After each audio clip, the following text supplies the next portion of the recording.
আরো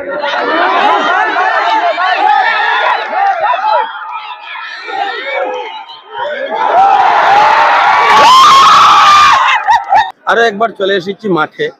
আজ মাতৃভূমি cup prize money knockout football প্রতিযোগিতার সপ্তম ম্যাচ, বি গ্রুপের তৃতীয় ম্যাচ। এখানে খেলছে মথুরাপুর ফুটবল ক্লাব মইনুল হক চৌধুরী বিপক্ষে। তো প্রথমার্ধের খেলা ইতিমধ্যে সমাপ্ত হয়েছে। আমরা গত দুই ম্যাচে দেখেছি একতরফা ম্যাচ হয়ে যায়। তো একটি দল ৬-৬টি করে গোল পেয়েছিল, বিপরীতে গতকালকে ৬-১ গোলে জয়লাভ করেছিল একটি দল। আমরা সেই ছবি আপনাদের সম্মুখে তুলে ধরেছি ইতিমধ্যে। তো আজকের যে দুইটি দল খেলছে সেখানে আমরা উল্লেখ করব যে উভয় দল কিন্তু সমানে সমানে।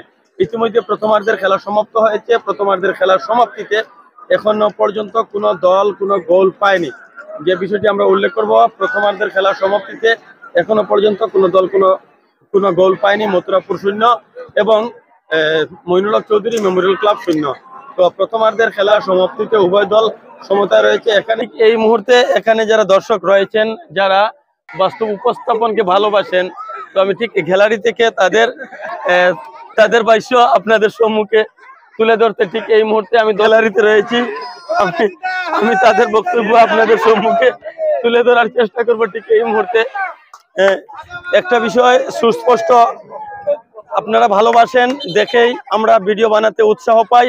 তো ঠিক এই মুহূর্তে দর্শক গ্যালারির একদম টপ সিঁড়িতে আমি রয়েছি। যদি আমরা যখন ক্যামেরা রেডি করি কারোর কাছে, ইতিমধ্যে আপনারা দেখেছেন মাতৃভূমির যিনি স্পোর্টস সেক্রেটারি, ওনার বক্তব্য আমি যখন নিতে যাই তখন তিনি হাসা ছাড়া আর একটা শব্দ বলতে পারেননি। তো এই হচ্ছে, অনেকেই কিন্তু আমরা যখন ক্যামেরা তাদের সম্মুখে নেই, অনেকের বক্তব্য নেওয়ার আমরা চেষ্টা করি, তখন কিন্তু তারা একটা শব্দও বলতে পারেন না। এখানে ঠিক দর্শক গ্যালারির টপ সিঁড়িতে আমি উল্লেখ করেছি আগেই, দর্শক গ্যালারিটির টপ সিঁড়িতে আমি পৌঁছাই যখন একজন দাদা যিনি ছুটিতে রয়েছেন, ভারতীয় সেনাবাহিনীর কর্মী, তিনি এখানে ছুটিতে এসে এখানে খেলা দেখতে এসেছেন। তো যে বিষয়টি উল্লেখ করব সেটা হচ্ছে যে তিনি ফৌজেতে থাকার পর, ধলাইয়ের সন্তান, সেনাবাহিনীতে থাকার পরও কিন্তু তিনি বাস্তবকে ফলো করেন। এখানে আপনাদের উদ্দেশ্যে তিনি দুই একটি শব্দ বলছেন, আমি তুলে ধরছি আপনাদের সম্মুখে। আমার রাজুদার চ্যানেলটা লাইক এবং শেয়ার করবেন, রাজীবদার চ্যানেলটা। আর না বাই ভিডিও মানে একটু লাইক শেয়ার সাবস্ক্রাইব করবেন, সবে কমেন্টও করবেন। আমরা গ্রামের এক ছেলে, একদম সাপোর্ট করিও, ফুললি সাপোর্ট করিও। ঠিক আছে, খেলা সেটা হচ্ছে সপ্তম খেলা। এই সপ্তম খেলা পর্যন্ত আমরা দেখেছি এখানে বাঙালিদের মধ্যে, বাঙালি হিন্দু হোক আর বাঙালি মুসলিম হোক, তাদের মধ্যে কিন্তু খেলাধুলায় আগ্রহ নেই যে বিষয়টি, সেটি পরিপুষ্টিত হয়। এখনো পর্যন্ত যে কয়েকটি দল খেলিয়েছে, এখনো পর্যন্ত এখানে আমরা দেখেছি যে পার্শ্ববর্তী রাজ্য মিজোরাম, পার্শ্ববর্তী রাজ্য মণিপুর, পার্শ্ববর্তী রাজ্য মেঘালয়, সেটা থেকে যারা উপজাতি বা ট্রাইবেল আমরা যাদেরকে উল্লেখ করি, তারাই এখানে খেলছে। আজও এখানে একটা দলে রয়েছে খাসি সম্প্রদায়ের ফুটবলার, আর একটি দলে রয়েছে মিজু সম্প্রদায়ের ফুটবলাররা। তো মথুরাপুর যে টিম, সে ছবি আপনাদের সম্মুখে তুলে ধরেছি। এখানে আপনাদের সম্মুখে তুলে ধরছি যারা মইনুল হক চৌধুরীর হয়ে খেলছেন তাদের ছবি। তো এখানে মইনুল হক চৌধুরী ক্লাবের সম্পাদক আবুলকে আমরা দেখতে পাচ্ছি। দেখুন, ফুটবল খেলাটা এমন একটা উৎসাহের খেলা, গ্রামীণ অঞ্চলে এটার খুব গুরুত্ব থাকে, উৎসাহ থাকে জনসাধারণ। এই উৎসাহের কারণে আমরা নিজেরাই একটা টুর্নামেন্ট পরিচালিত করেছি, সেখানে অন্য দল বিজয়ী হয়েছে। চান্নিঘাটেও একটা টুর্নামেন্ট হয়েছে, সেটা আমরা চ্যাম্পিয়ন হয়েছি।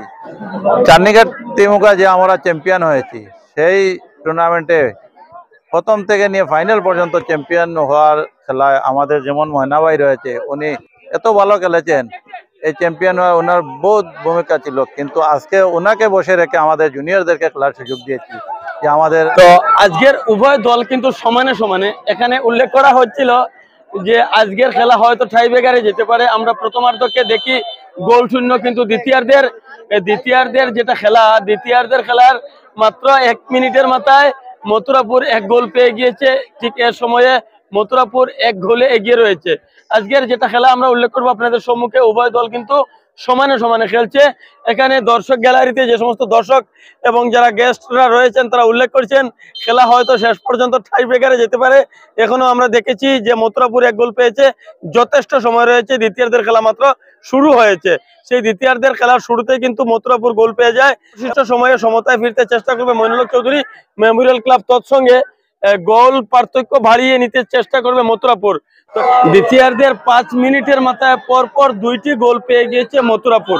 কি মনে হয় বয়স কত? ঠিক এই মুহূর্তে বয়স কত আপনার? কত হয়েছে? 45। তো 45 বছর বয়সেও মাঠে নামার ইচ্ছা, কি বলবেন? মাঠে নামার তো ইচ্ছা আছে।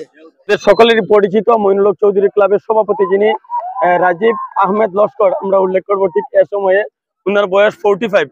তো 45 বছর বয়সেও তিনি কিন্তু মাঠে ঠিক দ্বিতীয়ার্ধের খেলার শুরুতে তিনি মাঠে নেমেছিলেন।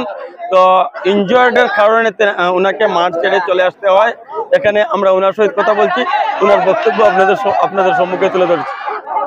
আমরা খেলার বয়স নাই, বয়স তো অতিক্রম হয়ে গেছে। এখন বর্তমানে টিমের সঙ্গে জড়িত আছি, যার কারণে টিমটারে উৎসাহ দেওয়ার লাগে ভবিষ্যতে যাতে এই যুবকরা যাতে আরো আগাইতে পারে, এর লাগি না তারা খেলা লাস্ট পর্যায়ে ঠিক এই সময়। হ্যাঁ, যদি তোমরা জিতে আজকে মানে পরে টিম খান্তনে আনবো, ওরে টিম সেম খেলবো, আমরা লোকাল খেলবো।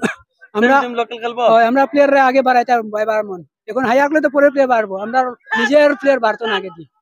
এটা হলো প্রশ্ন মেইন।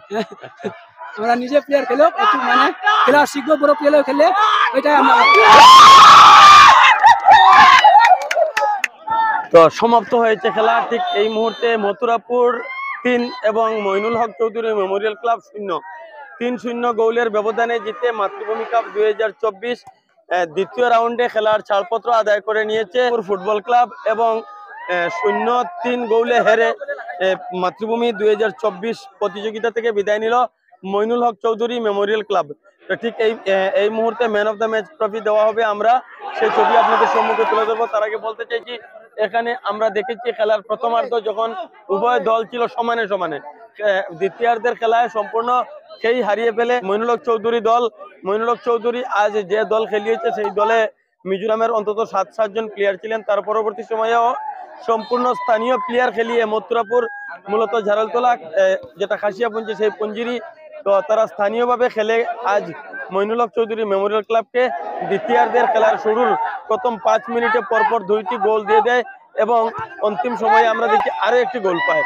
তো 3-0 গোলে তারা আজকে মাতৃভূমি কাপ 2024 মইনুল হক চৌধুরী মেমোরিয়াল ক্লাবকে হারিয়ে মাতৃভূমি 2024 খেলার প্রাইজ মানি নকআউট খেলার দ্বিতীয় রাউন্ডের ছাড়পত্র আদায় করে নিল। সমাজকে একটা সুন্দর পরিবেশ, সমাজকে একটা সুন্দর মেসেজ দেওয়ার সবসময় চিন্তা করে থাকেন পুরো মাতৃভূমির টিম।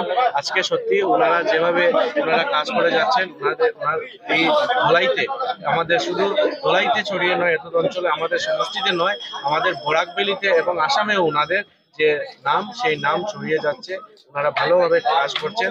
তো বিশেষ করে যে মাতৃভূমি 2024-এর যে খেলা 4 তারিখ থেকে আরম্ভ হয়েছে, এখনো আমাদের লাস্ট চলছে। তো আমরা আশা করি আগামী দিনগুলো আরো ভালো হবে। আমি জনগণের কাছে এটাই একটা আবেদন করব, যাতে ওনারা ভালোভাবে গ্যাদারিং করেন। কারণ খেলায় যখন আমরা সবাই যাই, তখন আমাদের গ্যাদারিং থাকে, আমাদের যারা প্লেয়ার্সরা থাকে অনেক কষ্ট করে, অনেক মেহনত করে ওনারা খেলে, ওনারা অনেক আনন্দ পান, ওনারা অনেক মানে নিজের থেকে অনেক পান, একটা সাহস পান। তো সবাই আসবেন। নমস্কার। মাতৃভূমি ক্লাব জিন্দাবাদ।